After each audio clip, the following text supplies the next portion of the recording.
Hey everyone, Graham Gardner here, coming to you with another episode of Mostly Business. So this week, as normal, I want to pull back the hood on the exchange and I want to talk about a marketing topic, automations. So this week, I'm down in Florida with my family. I'm one of the few crazy people that decided to travel to Florida, but everything's fine where we are, about 100 miles outside Tallahassee. Actually, there's no one here, so we've been able to get like instant beach access, go to restaurants without a wait. It's beautiful. So sorry to those of you that the hurricane has affected, but that's me coming to you live from Florida. We've got some huge developments going on in the exchange. As you've probably seen, we have officialized our partnership with N2 Marketing, Nate and Nick. I am currently working on getting their course added to the exchange. I fully expect to have it live by next Monday. So those of you that are looking to start doing short form video, make sure that you log into the exchange next Monday, consume all of the N2 marketing course, and you'll be up and live on TikTok and Instagram in no time. And the cool part about getting them over, for those of you that are looking to roll out your own kind of course or maybe community, there's a lot of options out there. Well, Nate and Nick were on Kajabi. Model FA, who I work for, was previously on Kajabi. I've now ported both of those courses fully over to school. And I got to say, the simplicity of the school platform is untouched. Kajabi was very powerful back in the day, but unfortunately, it's just got too many screens, too many options, things that you can frankly just mess up. The nice part about school is it is as simple as you could imagine. Simplicity down to character counts and titles being extremely limited. Everything is basically just raw text or HTML embeds. The big problem with Kajabi is that with the heftiness of the system, you would try to load a course up in there and you had to build out 5 or 6 different screens just for a single course. Where with school, you've got a single course. You can add sub modules to that course if you want, and then pages, and that's it. So I do plan on doing a future one of these videos on how you can start your own course or community. And I'd highly suggest that you check out the school platform for doing that. So more to come on this front. And I am beyond stoked to announce we are officially launching our marketing strategy call for the exchange. We will be hosting this call the second Thursday of every month, the first one happening here in October, hosted by yours truly, Graham Gardner. And I challenge you to show up, be ready to talk about extremely high level marketing subjects, but we're going to go from the strategy all the way down to the tactical level.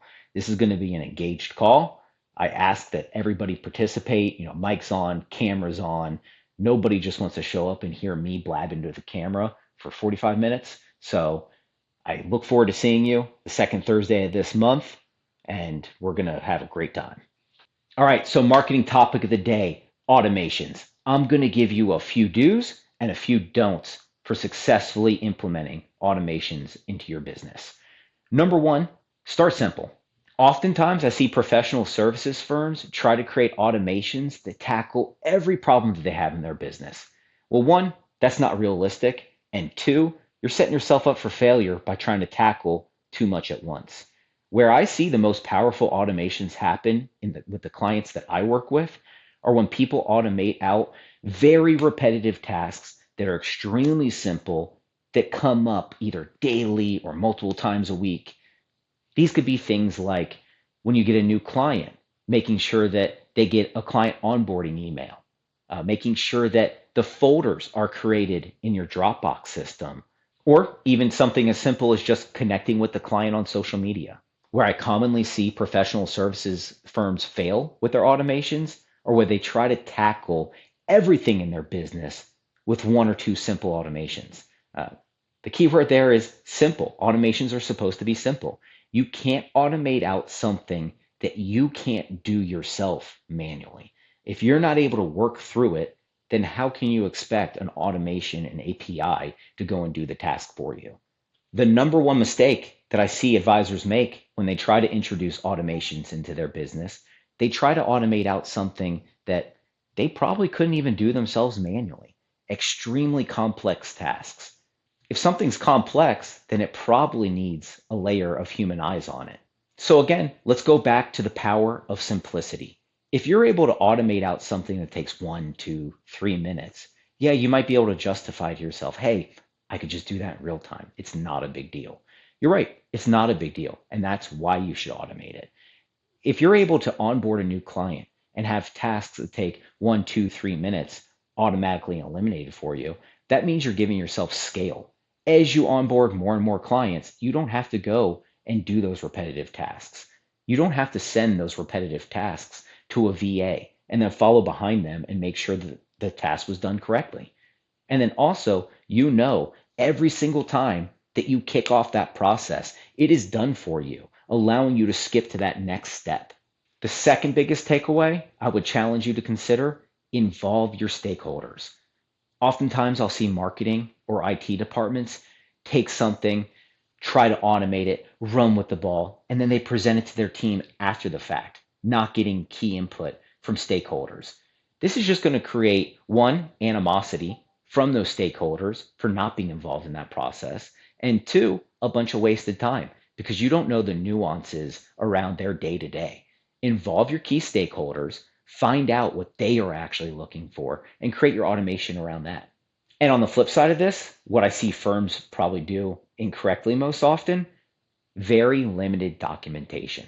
These automations typically are complex in nature. You're taking APIs and pushing data between sources, and most people are not really sure exactly what that means. So I would challenge you to create exceptional documentation to go along with all of your automations.